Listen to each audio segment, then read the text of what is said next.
ग्रामवासी भक्त सभी, भक्ति स्वरूपा माता बहनों और बच्चों, आज दिनेश जी के यहाँ सत्संग का कार्यक्रम रखा गया है।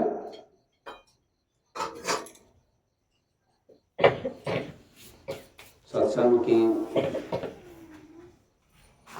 गंगा में स्नान करना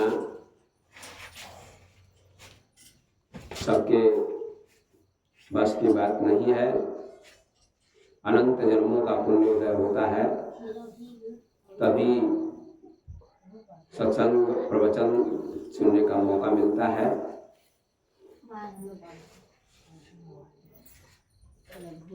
आज मैं आप सबको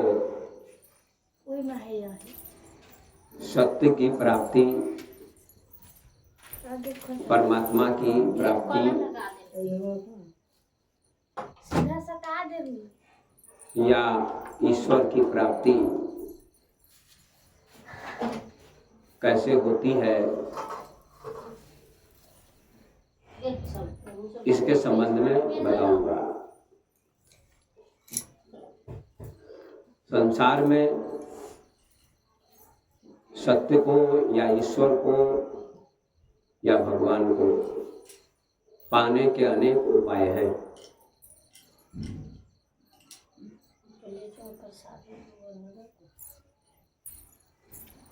कोई सत्य कहता है, कोई ईश्वर कहता है, कोई भगवान कहता है, कोई परमात्मा कहता है। भक्त लोग भगवान कहते हैं, योगी लोग ईश्वर कहते हैं और वेदांती लोग ब्रह्म कहते हैं और ज्ञानी लोग सत्य कहते हैं। लेकिन वह सत्य जिसको परमात्मा कहा जाता है वह एक है और उसको पाने के अनेक उपाय हैं।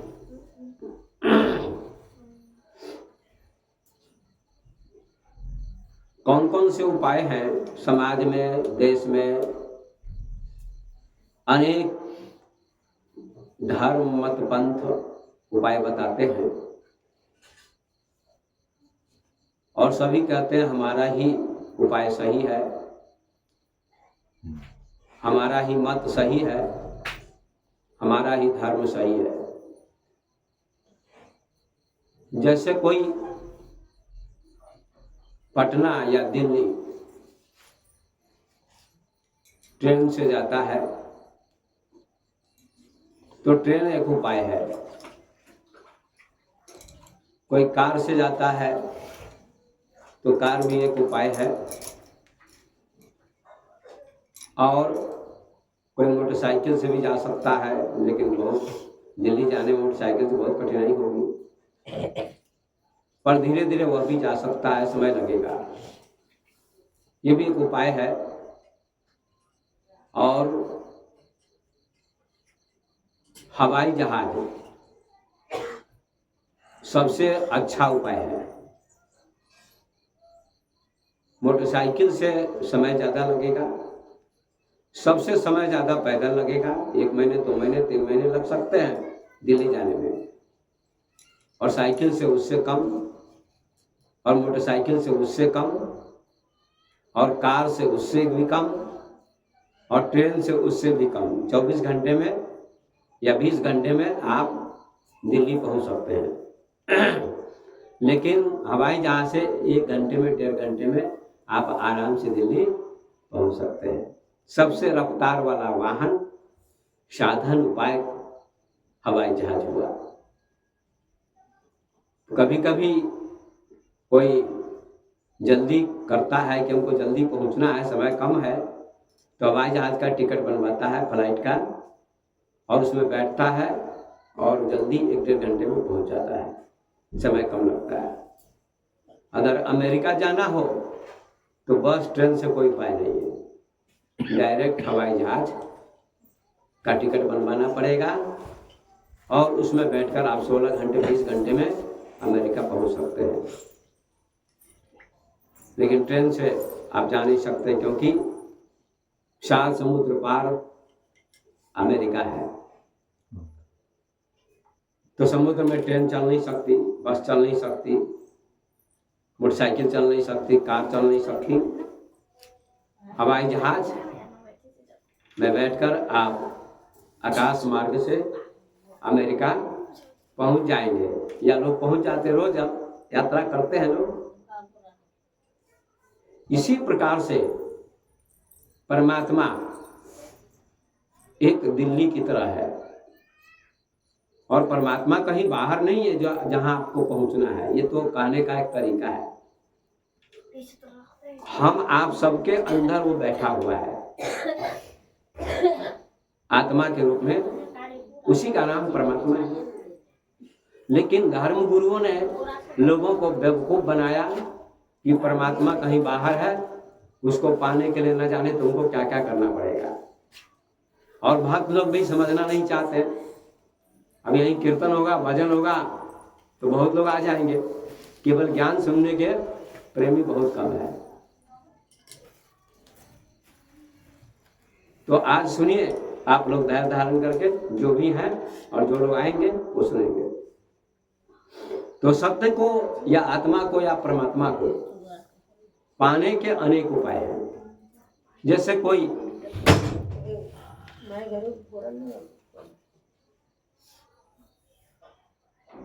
कहता है भगवान का नाम जपो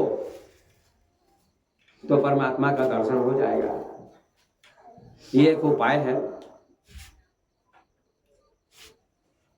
और कोई कहता है नमः शिवाय जपो या ओम नमः शिवाय जपो तो भगवान का दर्शन हो जाएगा।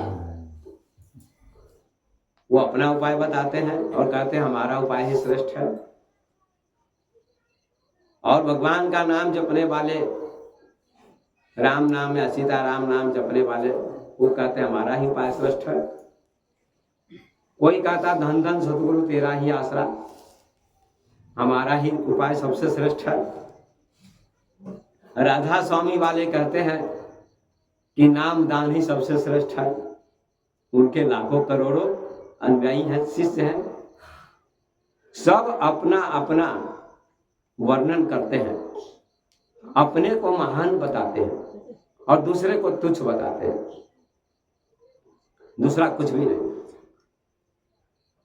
और आज मैं आपको बताना चाहता हूं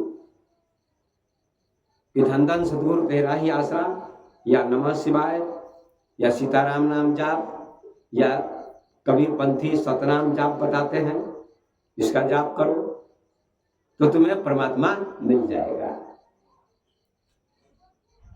किसी से परमात्मा नहीं मिलेगा। एक उपाय है,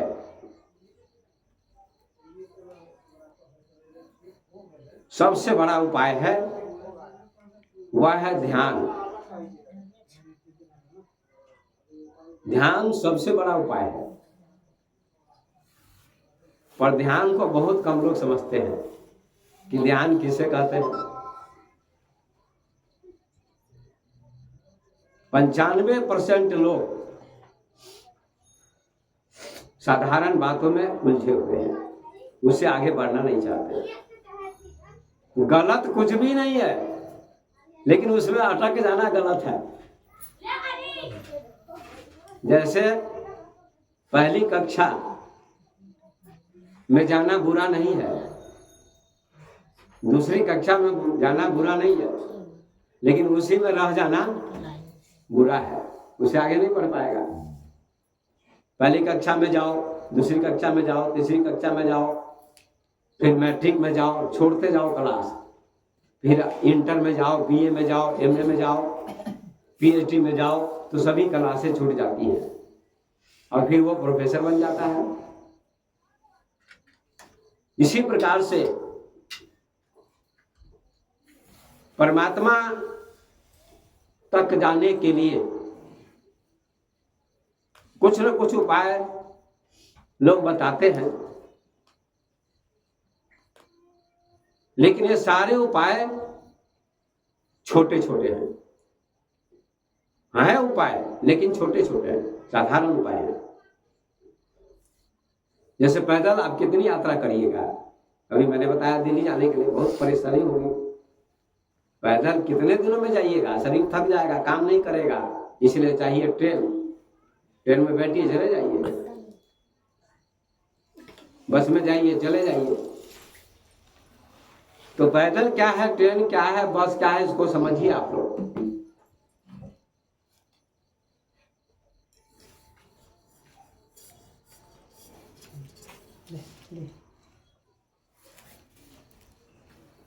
हमारे भक्त भी इतने हैं, पर उनको भी पता नहीं है कि हमारे गुरु जी क्या है, क्या बताना चाहते हैं। इसीलिए लोग आगे बढ़ना नहीं चाहते हैं। नहीं बाबा, इसी में रहने दीजिए हमको।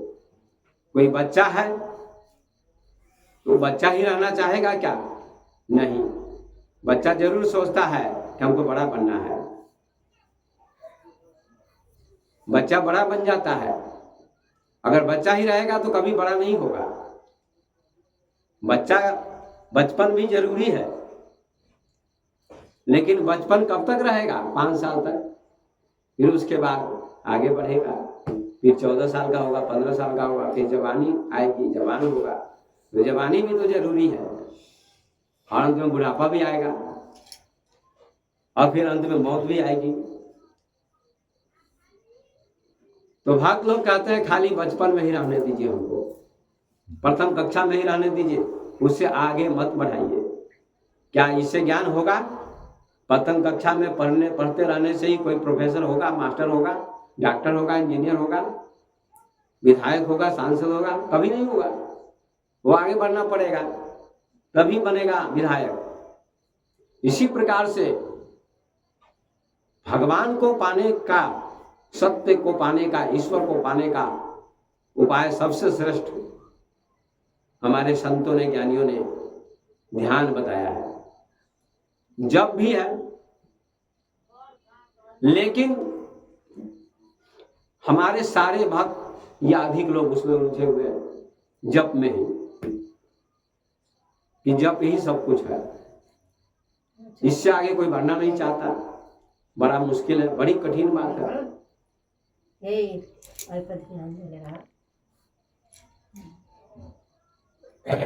अब जैसे मैं आपको खोल के बताऊं, जैसे सीताराम नाम जप है,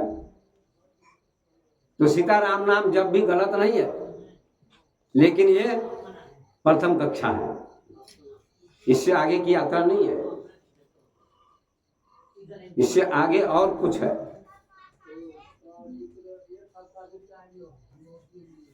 लेकिन लोग, अधिक लोग इसी में उलझे हुए कि फला बाबा ने कह दिया तो वही बस पत्थर की लकीर है। उनकी ही बात सही है, और विवेक बाबा कितनी ऊंची भी बात बताए वो सही नहीं है। सबकी खोज अलग अलग है, उनकी खोज वहीं तक थी। कोई अपर स्कूल का मास्टर, प्राथमिक स्कूल का शिक्षक है, कोई मध्य विद्यालय का, मिडिल स्कूल का शिक्षक है, कोई हाई स्कूल का शिक्षक है, और कोई कॉलेज का शिक्षक है, और कोई विश्वविद्यालय का। जो विश्वविद्यालय का वो सबसे बड़ा विद्वान माना जाता है।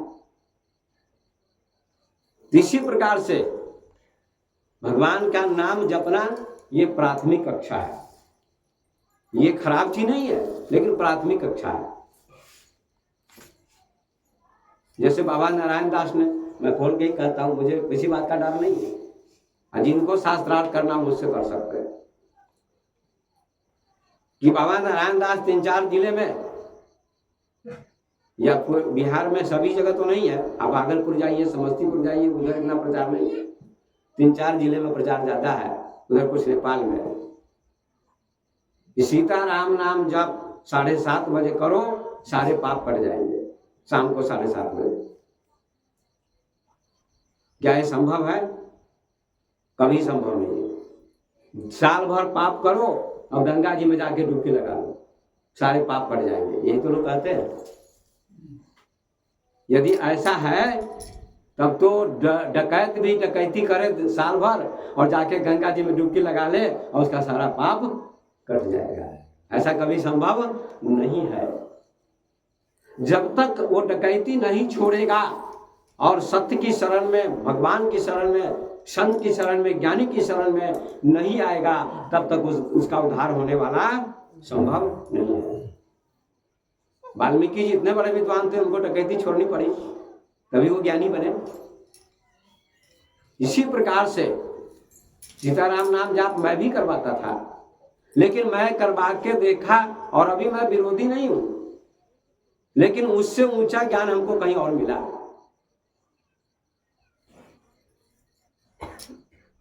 उससे ऊंचा ज्ञान कहीं हमको और मिला, योग मिला, ध्यान मिला। ऊपर छलांग लगा गए हमने भी करवाया था 9 दिनों का 2012 में, आप लोग भी गए थे, और सीताराम नाम का जाप करवाया था, लेकिन हमको उससे पूरी शांति नहीं मिली, ज्ञान नहीं मिला। हम उससे और खोजते रहे, और खोजने के बाद हमको और आगे का ज्ञान मिला।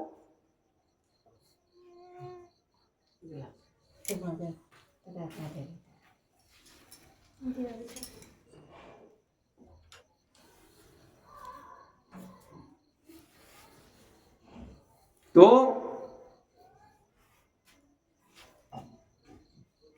अब हमसे लोग काफी चिढ़ते हैं, क्योंकि ये सत्य कहते हैं तो लोगों को कड़वा लगता है। सांच कहो तो मारन धाबे, झूठे जग पतिया न। कबीर साहब ने सत्य कहा तो लोग चिढ़ते थे। कबीर साहब तो कहते हैं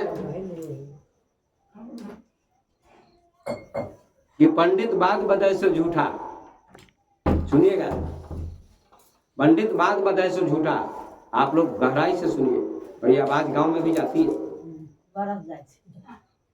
पंडित बात बदय से झूठा, राम के कहे जगत गति पावे, खाड़ कहे मुख मीठा।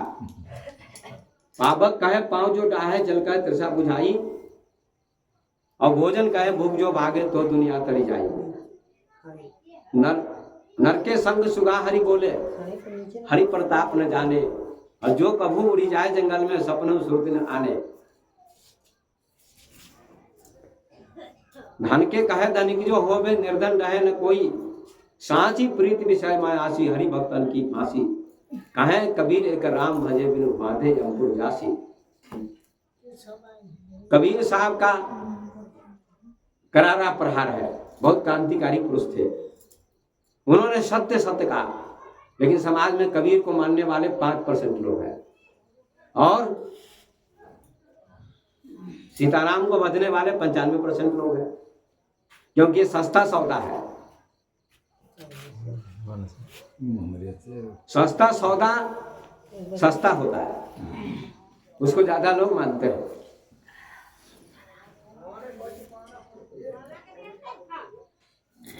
तो कबीर कहते हैं पंडित बात बदय से झूठा। नारायण बाबा प्रथम कक्षा के संत थे, हम ये नहीं कहते कि नहीं थे, तपस्वी थे, लेकिन ज्ञानी नहीं थे। और तपस्वी से ज्ञानी आगे होते हैं। बुद्ध ज्ञानी थे, महावीर ज्ञानी थे, कबीर ज्ञानी थे। तो इसलिए कबीर साहब कहते हैं पंडित बात बदय से झूठा। ध्यान से सुनिए आप लोग। कबीर की पढ़ाई होती है कॉलेज तक, पर कबीर कहते हैं पंडित से, काशी में पंडित से शास्त्रार्थ हुआ कबीर का। बड़े बड़े पंडित, कबीर पढ़े लिखे नहीं थे, 10वीं कक्षा पास भी नहीं थे, लेकिन बड़े बड़े विद्वान उनके पास आते थे शास्त्रार्थ करने। MA PhD वाले हार जाते थे। कबीर कहते थे तुम पढ़ के समझे हो कि समझ के पढ़े हो, इसका जवाब दो। अब कोई पंडित नहीं उत्तर देता था, पढ़ के समझे हो परमात्मा को कि समझ के पढ़े हो स्कूल में या शास्त्र को, तो कोई उत्तर नहीं मिलता था। पहले समझेंगे तब ना, स्कूल में हम जाएंगे भी तो समझना तो पड़ेगा ना। सुनिए तब समझिए, सुनने के बाद समझिए। समझना बड़ी बात है, अंडरस्टैंडिंग, समझो। तो कबीर कहते थे समझो बात को, पंडित बात बदे सो झूठा। पंडित जो कहता है वो झूठ कहता है। क्या कहते हैं कबीर? बहुत जगह बैठने दीजिए ना।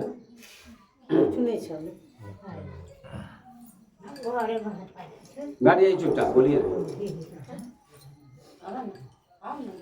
पंडित बात बदले से झूठा। ध्यान से सुनिए सभी लोग, कोई बातें मत करिए, चुपचाप बैठते जाइए, आगे मत आइए, वहीं बैठ जाइए।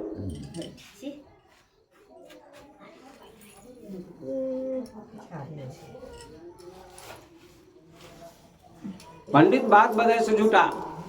कबीर पंडित से कहते थे, पंडित की धज्जियां उड़ाते थे। और हमारे गांव में उनकी पूजा होती है, सब गांव में, कि पंडित जो कहते थे वही सही है। विवाह कराए तभी पंडित आएगा, सत्यनारायण भगवान की पूजा कराएंगे लोग तो भी पंडित आएगा। और क्या कहेगा संस्कृत में? यह आगच्छ यह तिष्ठत। देवता को बुलाते यहाँ आओ, यहाँ बैठो, और पूजा हो जाती, कहते गच्छ गच्छ, माने जाओ। आप क्या समझते? भागवत पूरा पढ़े लिखे नहीं है तो कुछ समझते हैं? कुछ नहीं समझते, आपको बेवकूफ बना के चले जाते हैं।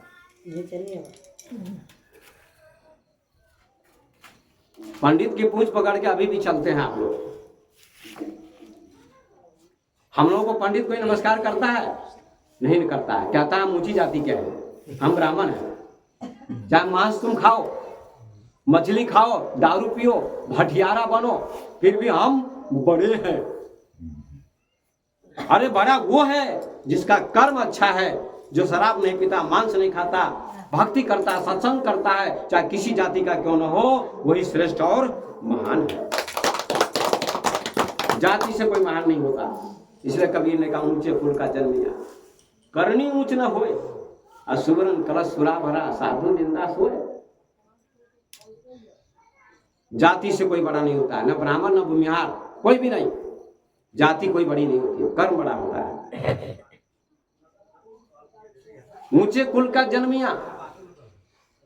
कबीर की वाणी तीर की तरह चुभती है लोगों को, इसलिए कबीर से लोग भागते थे और हमसे भी लोग भागते हैं। विवेक बाबा बहुत खतरनाक हो गए पहले से। पहले ठीक थे, भागवत कथा करते थे, हाँ में हाँ मिलाते थे।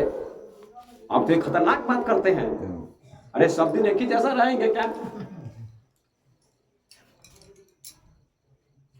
आपका बेटा अगर विद्वान बन गया, कलेक्टर बन गया, तो क्या वो आपके अनुसार चलेगा? नहीं चलेगा। आपका आदर करेगा, लेकिन उसके बाद दिमाग को क्या सोचेगा? आगे बढ़ने के बाद दिमाग बढ़ता है, बुद्धि बढ़ती, चिंतन बढ़ता है।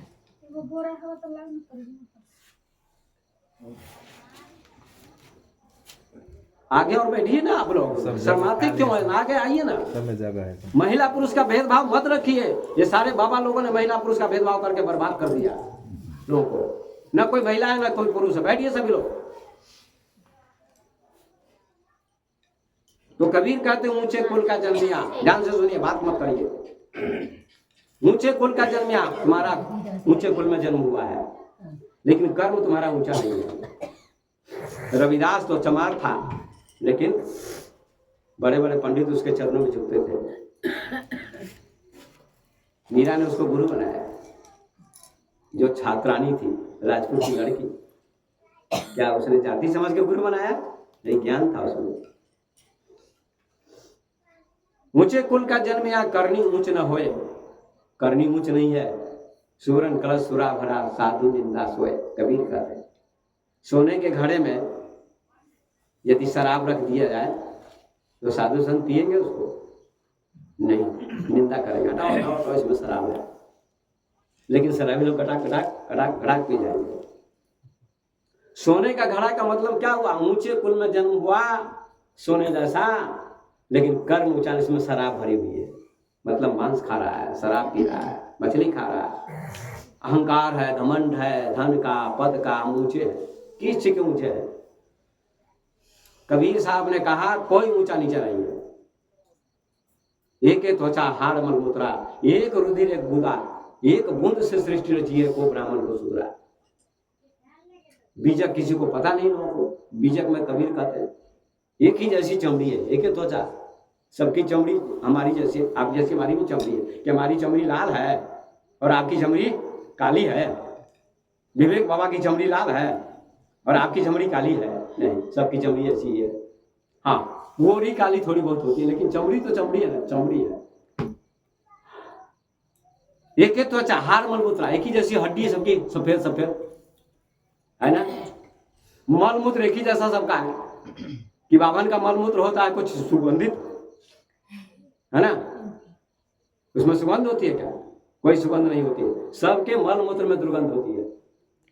वही कबीर कहते हैं, एक त्वचा हार मलमूत्रा एक रुधिर एक गुदा, एक ही जैसा खून होता सबका। क्या नीच जाति का खून काला होता है और ऊंच जाति का खून लाल होता है? लाल सभी का होता है, चाहे नीच हो चाहे ऊंच हो, कर्म ऊंचा है। हार मलमूत्रा एक रुधिर एक गुदा, एक बूंद से सृष्टि रची है। एक ही बूंद से सृष्टि रची। माता पिता के राजवीर से जब मिलन होता है स्त्री पुरुष का, एक बूंद शरीर में जाता है माता के, और उसी से शरीर का निर्माण होता है। चाहे ब्राह्मण का शरीर हो चाहे क्षत्रिय का, चाहे वैश्य का, सब शुद्ध होता है। कोई ब्राह्मण क्षत्रिय कभी सबको ब्राह्मण को सुधरा। कौन ब्राह्मण कौन सुधरा है?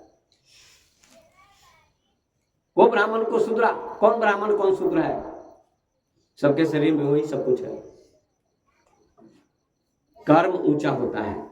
विद्वान हो, ज्ञानी हो, मांस न खाता हो, शराब न पीता हो, मछली न खाता हो, समाज का उपकार करता हो, अच्छा हो, ज्ञानी हो, वो अच्छा है, किसी जाति का क्यों हो। ये समाज में अभी बंटवारा किया गया है। तो कबीर कहते हैं, ऊंचे कुल का जन्मिया करनी ऊंच न होए, सुबरन कलश सुरा भरा साधु निंदा सो। ज्ञानी लोग निंदा करते हैं नीच कर्म की, उच्च कर्म की प्रशंसा करते हैं। तो आइए कहते हैं, पंडित बात बदे से झूठा। कबीर साहब कहते हैं, पंडित तुम्हारी बात झूठी है। राम के कहे जगत कति पावे, खाड़ कहे मुख मीठा। राम के कहने मात्र से अगर जगत को मुक्ति मिल जाए तो मीठा मीठा कहने से मुंह मीठा हो जाना चाहिए। लेकिन ऐसा होता है क्या? मीठा खाना पड़ता है तभी ना मुंह मीठा होता है। रसगुल्ला खाना पड़ेगा तब मुंह मीठा होगा। ये रसगुल्ला रसगुल्ला रसगुल्ला रसगुल्ला जाप करिए, रसगुल्ला रसगुल्ला रसगुल्ला रसगुल्ला रसगुल्ला रसगुल्ला रसगुल्ला रसगुल्ला रसगुल्ला रसगुल्ला रसगुल्ला रसगुल्ला। क्या पेट भर गया? मुंह मीठा हो गया? नहीं हुआ। कबीर साहब तर्क देते हैं कि राम के कहे जगत गति पावे, खाड़ कहे मुख मीठा। पावक कहे पांव जो डाहे, और आग आग कहने से अगर पैर जल जाए तो आग जलाने की जरूरत क्या है? आग कहो पैर जल जाएगा, भोजन हो जाएगा।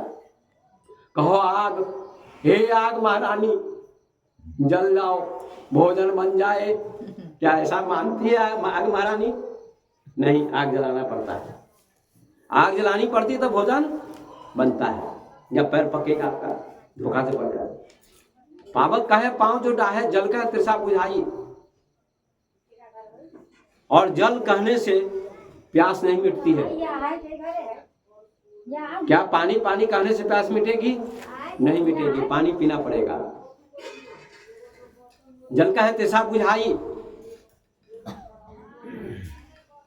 भोजन का है भूख जो भागे।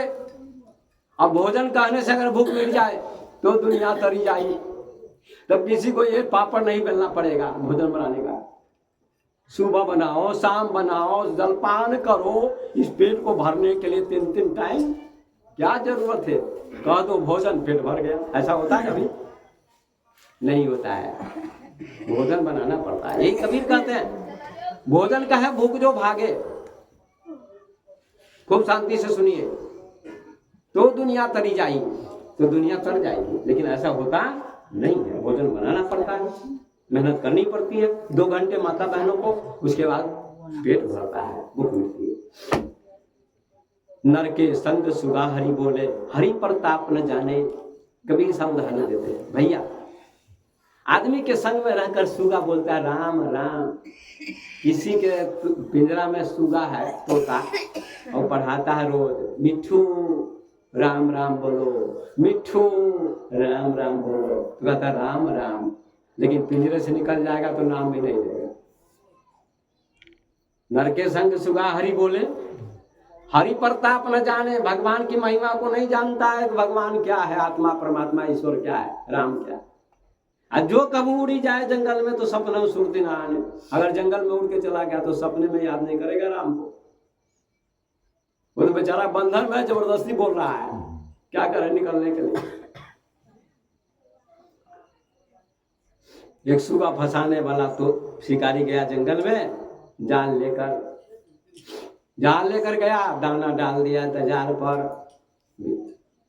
बिछा दिया, दाने डाल दिए। और तोता एक गया था पिंजरे से निकाल के, तो रटा हुआ था, थोड़ा रट रहा था। शिकारी आएगा, जाल बिछाएगा, दाना डालेगा, लोभ में फंसेंगे नहीं, ऐसा। और उसके पीछे सभी तोता रट रहे थे।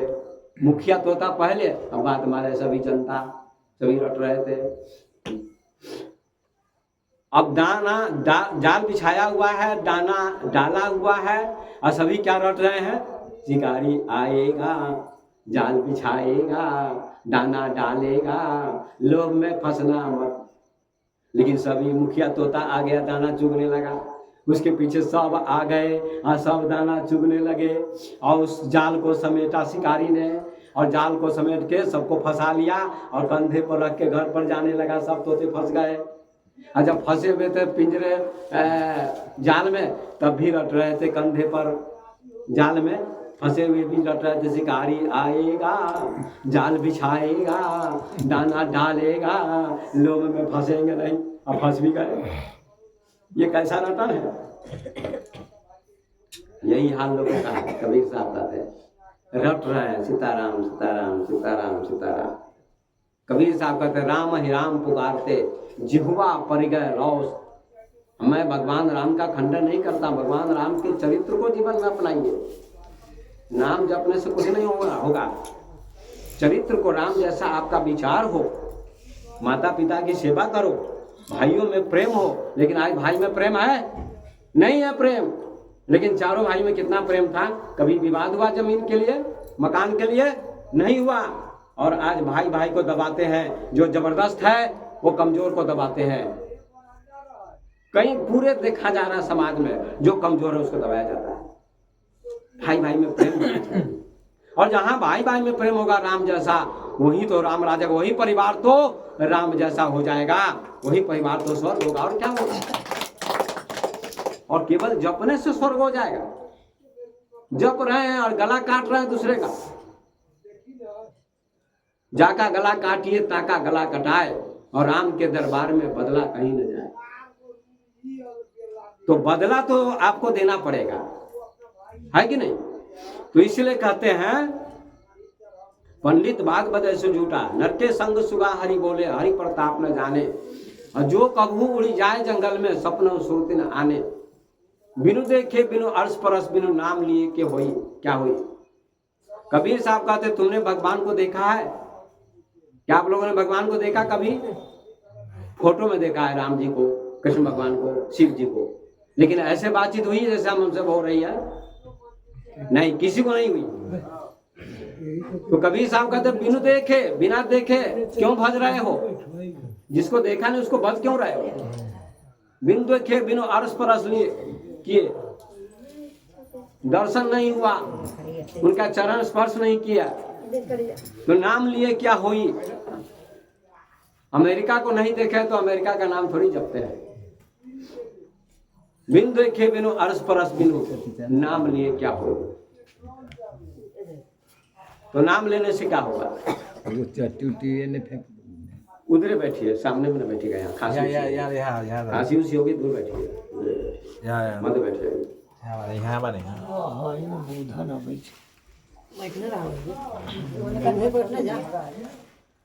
धन के कहे धनिक जो हो गए, सुनिए, बोलिए सदगुरुदेव भगवान की जय। धन के कहे, वहीं बैठ जाए, उधर बैठिए। धन के कहे धनिक जो हो गए, कबीर साहब कहते हैं, धन के कहे धनिक जो हो गए। धन के कहे धनिक जो हो गए।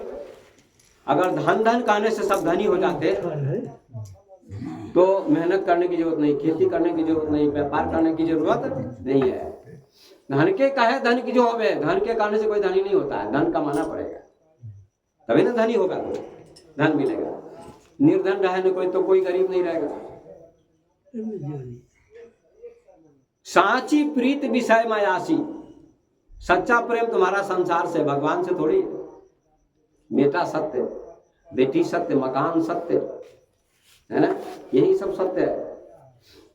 भगवान सत्य नहीं दिखाई पड़ता लोगों को। मौत के बाद क्या मकान जाएगा लोगों का? नहीं जाएगा। कुछ जाएगा? नहीं जाएगा। तो सत्य कौन है? जो आप गुरु की सेवा कर लेंगे, ध्यान भजन कर लेंगे, परोपकार कर लेंगे, वही आपके साथ जाएगा और कुछ नहीं जाएगा। धन के कहे धन की जो हो बे, निर्धन रहे न कोई, साची प्रीत विषय माया। माया माया माया माया। लोग कहते हैं फला ने माया का त्याग कर दिया, फला संत ने माया का त्याग कर दिया। माया माने स्त्री, लोग कहते हैं माया माने स्त्री। गलत बात है। तब तो राम जी के पास माया थी, सीता, तो राम जी त्यागी कहाँ थे? शिव जी के पास पार्वती थी, तो शिव जी कहाँ त्यागी थे? उनके पास तो पत्नी थी। फिर उसकी पूजा क्यों कर रहे हो? नहीं करनी चाहिए। जब माया का त्याग करने वाला बाबा होता है, संत होता है, साधु होता है और महापुरुष होता है, ज्ञानी होता है, तो फिर भगवान राम की पूजा मत करो, क्योंकि भगवान राम के पास सीता है। फिर भी पूजा लोग करते हैं कि नहीं करते?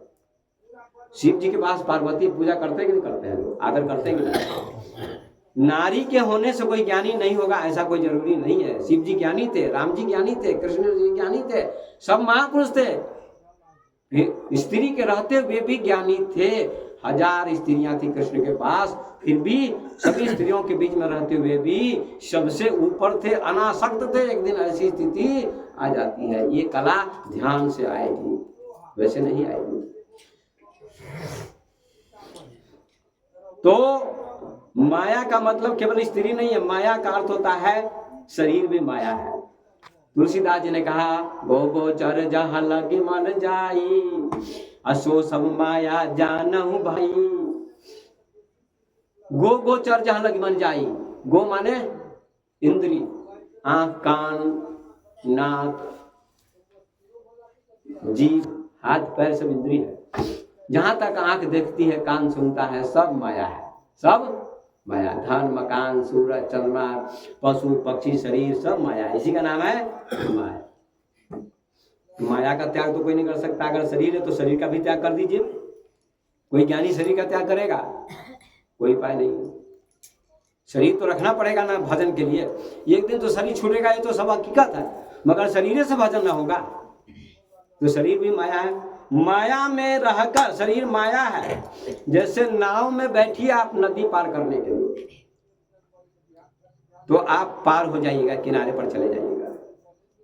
यदि नाव में पानी आ जाएगा तो नाव डूब जाएगी। ये पानी क्या है, नदी क्या है? आपका परिवार, समाज, संसार। और किनारा क्या है? भगवान परमात्मा। और नाव को चलाने वाले कौन है? गुरु।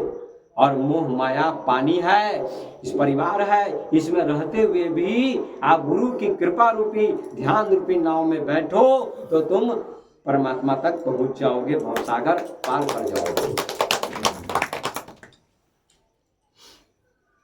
अब सुनिए, धन के कहे धन की जो हो गए, निर्दंड है न कोई, साची प्रीत विषय मायासी, हरि भक्तन की फांसी। हरि भक्तों के लिए फांसी है। फांसो मत, उबरो। धन के साची प्रीत विषय मायासी, हरि भक्तन की फांसी। अगर संसार में फंस गए तो बेकार है, फांसो मत। रहो मगर फांसो मत। भाई हम बस में बैठकर, ट्रेन में बैठकर दिल्ली जाते हैं, पटना जाते हैं, उसमें थोड़ी बैठे रहते हैं, उतरना भी तो पड़ता है। बस में बैठिए, ट्रेन में बैठिए, मगर उतर भी जाइए। दिल्ली बम्बई आने पर, पटना आने पर, है कि नहीं? उतर जाइए। ऐसे ही परमात्मा जब आ जाए तो एक दिन जब तब सब छूट जाएगा। जब करना है तब करना है, लेकिन ये सब छूट जाएगा। तो आइए, तो कबीर साहब कहते हैं कि जाप मरे अजपा मरे। ध्यान के बारे में अभी बताऊंगा, अभी इधर उधर की बात बता रहा हूं। इधर मतलब नहीं, सब ज्ञान की बात है। भूमिका बता रहा। जाप मरे अजपा मरे, अनहद हूँ मरी जाए, राम सने ही न मरे कह कबीर समझाए। जाप मरे अजपा मरे, जाप मरे, कबीर साहब कहते हैं जाप करो कोई बात नहीं। दे दीजिए बैठने के लिए बता। जाप मरे अजपा मरे, मन को शांत करने के लिए, एकाग्र करने के लिए जाप भी करना पड़ता है, ठीक है, कोई बात नहीं। लेकिन जाप भी एक दिन मर जाता है, उसकी जरूरत नहीं रह जाती है। कैसे जरूरत नहीं रह जाती है?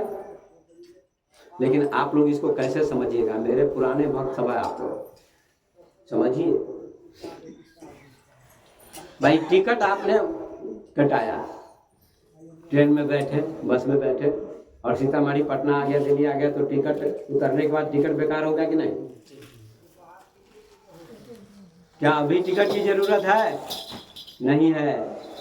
लेकिन जब तक बस में बैठे तब तक टिकट की जरूरत है, ठीक है। इसी प्रकार से मन शांत हो गया तो टिकट की जरूरत नहीं, जाप की जरूरत नहीं, अब खत्म। जाप मरे अजपा मरे, जाप मरे। कबीर साहब कहते हैं कि जाप करो, लेकिन जाप एक दिन छोड़ दो, छूट जाना चाहिए। छोड़ो नहीं, छूट जाना चाहिए। जब बड़ी चीज पाओगे छोटी चीज छूट जाएगी ना।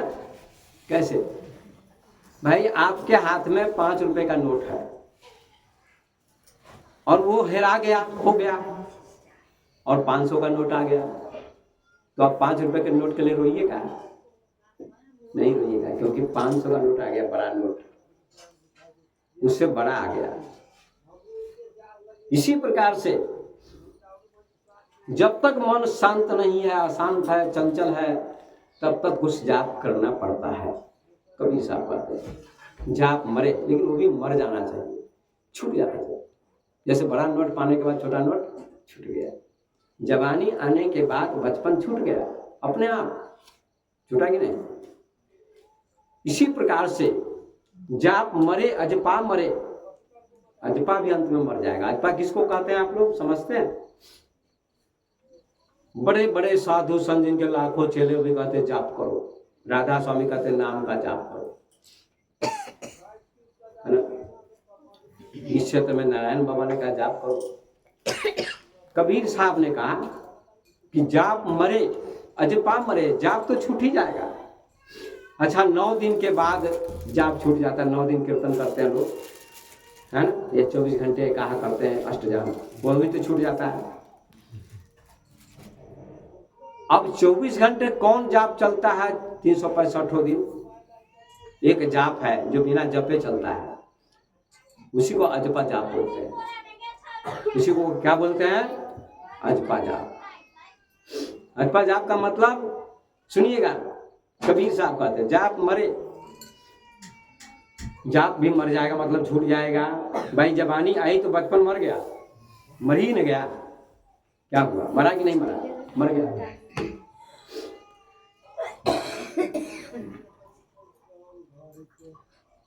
और दवा खाए तो रोग छूट गया, तो रोग मर गया, और अंत में दवा भी छोड़ देना पड़ता है। इतने दिन तक दवा खानी पड़ेगी तुमको, दवा डॉक्टर नहीं कहते। सर्दी जुकाम हो गया, जैसे हमको भी अभी हो गया, तो 10 दिन से चल रहा है, हम प्राणायाम भी करते हैं, योग भी करते हैं, अब कंट्रोल हो रहा है धीरे धीरे, थोड़ा दवा भी खाते हैं। तो दवा भी एक दिन छोड़ देनी चाहिए, दवा भी छोड़ देनी चाहिए, छूट जाएगी। रोग छूट गया तो दवा भी छोड़ दीजिए, क्या जरूरत है दवा खाने की? जब तक नहीं छूटा तब तक खाइए। तो जाप मरे अजपा मरे, यही तो लोग समझ नहीं रहे। कबीर साहब कहते हैं जाप मरे अजपा मरे, अजपा भी मर जाएगा। अजपा क्या है? आंख बंद करिए, आपकी श्वास आ रही है जा रही है, उसी को अजपा कहते हैं। आप सो जाएगा तभी श्वास चलती रहती है ना। उसी में एक शब्द होता है सो हम सो हम सो हम। आप ध्यान दीजिएगा आंख बंद करके, तो श्वास आती है तो सो होता है और जाती है बाहर तो हम होता है। ये उच्चारण होता है। आप उच्चारण करके भाव करिए, उच्चारण करना नहीं है, होता है अपने आप। आंख बंद कर लीजिएगा और अनुभव करिएगा, सो हम, सो हम, सो हम, सो हम, है ना। श्वास अंदर आने पर सो और बाहर जाने पर हम। ये उच्चारण अपने आप होता है। इसका नाम है अजपा। बिना जपे उच्चारण होता है।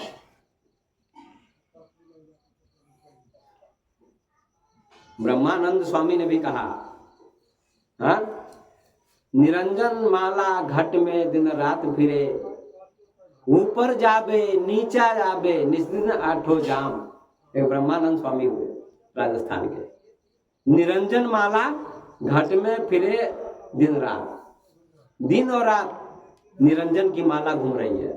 निरंजन माने श्वास की माला घूम रही है अपने आप, उसको कोई घुमाता नहीं है। माला तो लोग जपते हैं, लेकिन ये माला अपने आप इसका उच्चारण हो रहा है। इसीलिए कबीर ने कहा, माला तो कर में फिरे, जीव फिरे मुख माही, अब मनुआ तो दम दिसी फिरे, यह तो सुमिरन है। माला हाथ में घूमती रहती है, लिए रहते झोला। कितने बाबा जी राम के मानने वाले झोला में रखे रहते हैं, अंगूठा निकला रहता है।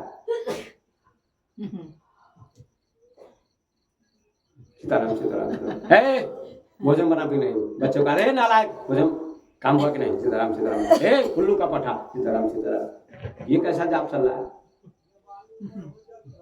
ये कैसा जाप है? मन कहीं और घूम रहा है। माला तो कर में फिरे, जीभ फिरे मुख माही, और जीभ मुंह में घूम रही है, हम माला हाथ में घूम रही है। हम मनुआ तो दो दिशी फिरे, हम मनुआ मन कहाँ घूम रहा है? खेत पर, खलिहान पर, भैंस पर, सोनवर्षा में, सीतामढ़ी में, पटना में, दिल्ली में, चारों तरफ मन घूम रहा है। यह तो सुमिरन नहीं। कबीर कहते ये सुमिरन नहीं है, इसका नाम सुमिरन नहीं है। रामचरितमानस में गोस्वामी तुलसीदास ने सुमिरन का भी प्रयोग किया। सुमिरन जो अपने आप होता है उसका नाम सुमिरन है। करना नहीं पड़ता। सुमिरन सुरती लगाई के, मुख से कछु न बोल।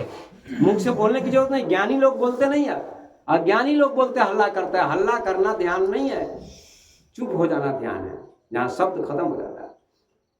सुमिरन सुरती लगाई के, मुख से कछु न बोल। हाँ, जब तक नहीं कुछ ज्ञान है, मन शांत नहीं हुआ, तब तक जोर से भी कहते उच्चारण करने। जब हो गया तो उसकी कोई जरूरत नहीं है। जैसे ओम, ओम ओम का भी उच्चारण करते हैं, हम करवाते हैं। ओम जोर से उच्चारण कीजिए, 10 बार, 11 बार, 21 बार, 21 बार। उसके बाद वो अपने आप कम हो जाएगा। 3 साल कीजिए, आप कम हो जाएगा। फिर ओठ हिलेंगे। इसका नाम है, पहला नाम है वाचक। जोर से बोलने का नाम वाचक उच्चारण। चाहे सीताराम कहो चाहे ओम कहो, जोर से बोलने का। लेकिन ओम सबसे गहरा है, सीताराम से भी गहरा है। ओम का उच्चारण नाभि से होता है, और का उच्चारण नाभि से नहीं होता है। इसलिए ओम का उच्चारण नाभि से होता है और अंत में मन से होने लगता है। अंत में मन से होने लगता है। इसलिए कहते हैं, माला तो कर में फिरे, जीव फिरे मुख माही, हम मनुआ तो दहु दिशी फिरे, यह तो सुमिरन नहीं। मन तो 10 दिशाओं में घूम रहा है, तो ये सुमिरन हुआ क्या? नहीं हुआ सुमिरन। सुमिरन का अर्थ होता है, सुमिरन सुरती लगाई के। सुरती मन जो भाग रहा है उसको कहाँ लगाओ? जो श्वास की माला चल रही है उसमें मन को ठहराओ। श्वास जो चल रही है, आंख बंद करो, उसमें मन को ठहराओ, लगाओ। सुमिरन सुरती लगाई के। कहाँ सुमिरन को लगाना? सुमिरन माने याद, श्वास में लगाना है। मुख से कछु न बोल, मुख से कुछ नहीं बोलना है। अब बाहर के पट दे के, बाहर मत बोलो, ओठ मत पटपटाओ, है ना। अंदर के पट खोल, अंदर ही अंदर उच्चारण हो रहा है, उस पर ध्यान दो, खाली मन दो। तो 3 महीने, 6 महीने, 3 साल में आपका मन शांत हो जाएगा, कहीं नहीं भागेगा, ठहर जाएगा, थोड़ी देर के लिए ठहरेगा। लेकिन पूछिए सीताराम करने वाले को 50 साल से कर रहे, उनका मन ठहर गया? नहीं ठहरा। ओम नमः शिवाय जपने वाले को पूछिए, सतनाम जपने वाले, चाहे कोई भी पंथ हो, कबीर पंथ हो, कोई भी हो, हम किसी का पक्ष नहीं करते, लेकिन जो उससे आगे बढ़ गया उसका मन ठहरता है। हम ही को लोग समझना नहीं चाहते। समझिए माला जपो न कर जपो, कबीर साहब कहते माला जपने की जरूरत नहीं है। मुख से कहूं न राम, मुख से राम कहने की जरूरत नहीं है। हरि मेरा सुमिरन करे मैं पाऊं विश्राम। जब ऐसा हो जाएगा, मन शांत निर्मल ठहर जाएगा, भागेगा नहीं। किसका मन नहीं भागता आंख बंद करने के बाद? बोलिए, किसका मन नहीं भागता है? सबका मन भागता है। जब बर्तन मांजिएगा तो नहीं मन भागेगा, आप भोजन बनाइएगा तो नहीं मन भागेगा, झाड़ू लगाइएगा तो नहीं मन भागेगा, झगड़ा करिएगा तो इसमें मन नहीं भागेगा, है ना। महिला सब खूब गाली गलौज करती है ना, उसमें मन नहीं भागेगा, मन उसी में लगा रहेगा, झगड़े में। सास बहू झगड़ा करेगी, भाई भाई झगड़ा करेगा, उसमें मन लगा रहेगा। लेकिन आंख बंद करके आप मन को देखिए तो मन आपका बहुत भागेगा। इसका मतलब ध्यान में मन ज्यादा भागता है। उसी को ठहराने के लिए ध्यान किया जाता है, उसी को ठहराने के लिए श्वास पर ध्यान दीजिए। श्वास पर, श्वास में नाम लो। और नाम लेने की जरूरत नहीं है, केवल ध्यान देने की जरूरत है। तो वैसे कह दिया है, वृथा श्वास मति खोए, ना जाने कहीं श्वास में आवन होए न होए। किस श्वास में शरीर छूट जाएगा कोई पता नहीं है। तो नई नई खोज को भी समझने का प्रयास कीजिए। तुलसीदास जी ने रामचरितमानस में लिख दिया कि कलयुग योग न यज्ञ न ज्ञाना, एक आधार राम गुण गाना। तुलसीदास जी कहते हैं कि कलयुग में योग की जरूरत नहीं है, यज्ञ करने की जरूरत नहीं है, एक राम नाम का सहारा है। अभी देखिए कितना गलत लिख दिया तुलसीदास जी, लिख दिया यहाँ गलत। सब जगह गलत नहीं लिखा, बहुत जगह अच्छी बात भी लिखी है। लेकिन कलयुग में क्या यज्ञ नहीं हो रहा है? अभी अब होगा, धान कटेगा तो आइए फागुन आएगा, माघ फागुन से शुरू हो जाएगा, जनवरी फरवरी से यज्ञ गांव गांव में होगा कि नहीं होगा? यज्ञ क्यों नहीं हो रहा है कलयुग में? और योग नहीं होगा कलयुग में। लेकिन आज जितना योग का प्रचार उतना कभी नहीं था। आज जितना योग का प्रचार उतना कभी नहीं था। घर घर में योग का प्रचार है। कौन किया है? पतंजलि जी ने। महर्षि पतंजलि हमारे देश में हुए बहुत बड़े ज्ञानी। आज उसका प्रचार रामदेव जो हुए महाराज हरिद्वार वाले वो कर रहे हैं। पतंजलि जी पहले हो चुके लिखने वाले, लेकिन रामदेव बाबा उसका प्रचार कर रहे हैं। घर घर में योग लोग जानते हैं। योग बाबा पतंजलि ने कहा, महर्षि पतंजलि ने, उसमें कहीं कोई उच्चारण करने की बात नहीं है, न सीताराम न राम नाम, कोई उच्चारण नहीं, केवल योग करो, है ना। योग करो। और योग का अर्थ भी लोग नहीं समझते। योग माने आसन नहीं होता है, योग माने आसन नहीं होता है,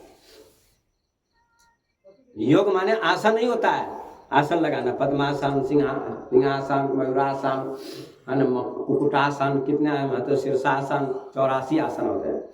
लेकिन योग का यहाँ अर्थ होता है योगस् चित्तवृत्ति निरोध। पतंजलि जी कहते हैं चित्तवृत्ति के निरोध का नाम योग है। इसका अर्थ क्या हुआ? चित्त माने मन। कल परसों यहाँ आए थे दिनेश जी का पति पत्नी नरकटिया के। तो पति तो भक्त मेरा चेला, पत्नी भक्त नहीं, मांस खाती है। वो पति ने कहा आप समझाइए पत्नी को। तो मैंने उसको 1.5 घंटे समझाया। दिनेश जी वहीं पे बैठे हुए, 1.5 घंटे समझाया। मांस नहीं खाओ, मछली नहीं खाओ, भक्त बन जाओ, पति भक्त है तुम भी बन जाओ। 1.5 घंटा समझाने के बाद भी कहती है हमार चित्त न मानिए बाबा। बताओ, ऐसा उत्तर दिया। मतलब ये 1.5 घंटा प्रवचन दिया, सुनाया, और उस पर उसने गोबर डाल दिया। दूध में गोबर डाल दो तो कुछ होगा? बोलिए हाँ या ना। दूध में गोबर डालने क्या हो जाएगा? क्या दही बनेगा? मक्खन होगा? मलाई होगी? कुछ नहीं होगा, सब खराब। ऐसे ही 1.5 घंटा समझाया, कहती चित्त नहीं मानता है। चित्त को मनाना पड़ेगा ना, चित्त को मनाना पड़ेगा। डॉक्टर कहेगा मत खाओ मर जाओगे, तो डॉक्टर की बात मानेगा? मानेगा कि नहीं मानेगा? मानेगा। अभी 4-5 साल पहले सफाई अभियान चला सरकार का कि रोड पर जो पैखाना करेगा, लैट्रिन करेगा, उसको डंडा पड़ेगा। और सुबह सुबह लोग घूमते थे, पुलिस वगैरह सब, और जो पकड़ा जाता था उसको गाड़ी में भर के थाने पहुंचा दिया जाता था। तो सरकार कहती है तो लोग बात मानते हैं, और साधु संत कहते तो लोग बात नहीं मानते हैं।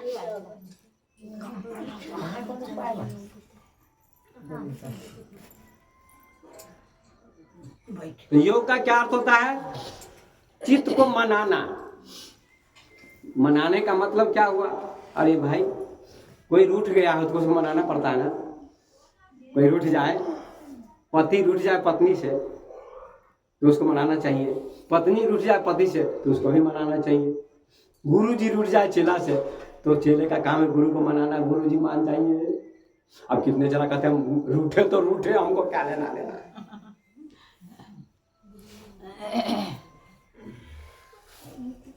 रूठे तो रूठे, हमको क्या लेना देना, हमारे पास तो धन है, बाबा को आना पड़ेगा भीख मांगने हमारे यहाँ। तुम्हारे पास ये धन है, मेरे पास वो धन है जो यमराज से बचाएगा, मौत से बचाएगा, जन्म मरण के चक्र से बचाएगा। वो ज्ञान का ध्यान का धन है जो तुम्हारे पास नहीं है। ये धन यहीं रह जाएगा।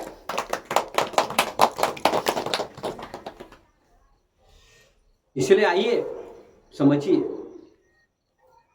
कलयुग योग न यज्ञ न ज्ञाना, एक आधार राम गुण गाना। ये बहुत गलत लिखा तुलसीदास जी ने कि कलयुग में योग नहीं होगा। क्यों नहीं होगा? हो रहा है। तो लिखते चले गए। कुछ लोग कहते हैं दबाव से लिखे। दबाव से क्यों लिखेंगे? हमारी जो मर्जी वो लिखेंगे। कबीर साहब के ऊपर दबाव कहाँ आया? वो सत्य सत्य लिखा, दबाव से लिखेगा। वो संत ही नहीं, ज्ञानी नहीं है, उस दबाव से लिखेगा।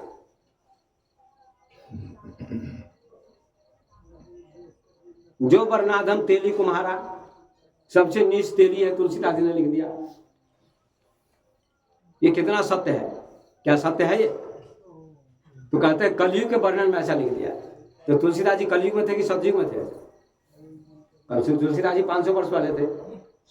अब कलयुग कितने दिनों से चल रहा है?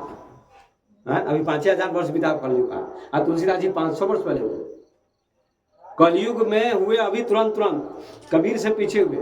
तो कहते हैं कलयुग में ऐसा होगा, तेली नीच होगा, अकाल पड़ेगा बार बार। क्या सतयुग में अकाल नहीं पड़ता था? क्या त्रेता में अकाल नहीं पड़ता था? कि अकाल पड़ा तो दशरथ जी, जनक जी अपने हर चलाए वर्षा के लिए, तब कहते सीता जी मिली। अकाल पड़ा था तभी ना। तो त्रेता में भी अकाल पड़ता था। अकाल हमेशा पड़ता है। कोई कलयुग उलयुग नहीं है। सतयुग भी अभी है, कलयुग भी अभी है, त्रेता भी अभी है, द्वापर भी अभी है। लेकिन अज्ञानी लोग नहीं समझते, विद्वान लोग समझते हैं। सतयुग का अर्थ होता है जहां सत्संग होता है, सत्चर्चा होती है, भगवान की चर्चा, सत्संग होता है, संत महात्मा आते ज्ञानी, वहीं उसी स्थान का नाम सतयुग, उसी समय का नाम सतयुग है। याद रखिएगा हमेशा आप लोग, इसका नाम क्या है? सतयुग। ये रामायण में भी लिखा हुआ है, लेकिन रामायणी लोग बताते नहीं इसको। त्रेता क्या है? जहाँ 3 गुण हो, रजोगुण, तमोगुण, सतोगुण, उसका नाम त्रेता।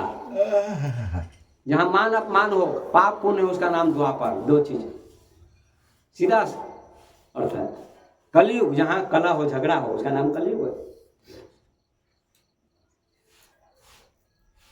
इसीलिए चारों युग हमेशा बीतते हैं। आप जब प्रेम में होते हैं, शांति, दया, क्षमा होती मन में, उसका नाम क्या है? सतयुग अभी मन में है। और जब क्रोध आ गया तो आप कलयुग में है। और क्रोध और घृणा दोनों है तो आप द्वापर में है। और रजोगुण, तमोगुण, सतोगुण, ये 3 गुण है। ये 3 गुण जब मन में आते हैं तो आप त्रेता में है। तो समझिए, जो वर्णाधम तेली कुम्हारा, वो स्वामी जी ने अच्छी बात भी लिखी है, ये बात नहीं है, मैं सम्मान करता हूँ उनका, लेकिन बहुत गलत बातें भी लिखी। बड़े बड़े विद्वान तुलसीदास जी के ऊपर ग्रंथ लिखे हैं कि तुलसीदास जी ने बहुत गलत किया, समाज को गुमराह किया। और कहीं अच्छी बात भी लिखी है कि भाई भाई में प्रेम होना चाहिए, पति पत्नी में प्रेम होना चाहिए, सीताराम की तरह पिता पुत्र में प्रेम होना चाहिए, सास बहू में प्रेम होना चाहिए। रामायण से शिक्षा मिलती है। ये सबसे बड़ी शिक्षा रामचरितमानस की कि भाई भाई में प्रेम हो, सास बहू में प्रेम हो, देवरानी देवरानी में प्रेम हो, पिता पुत्र में प्रेम हो, प्रजा राजा में प्रेम हो। ये रामचरितमानस की सबसे बड़ी शिक्षा है। और ये शिक्षा अगर आज हो जाए तो हमारा समाज स्वर्ग बन जाएगा, वैकुंठ बन जाएगा, बाहर भटकने की जरूरत नहीं है। इसको समझिए आप।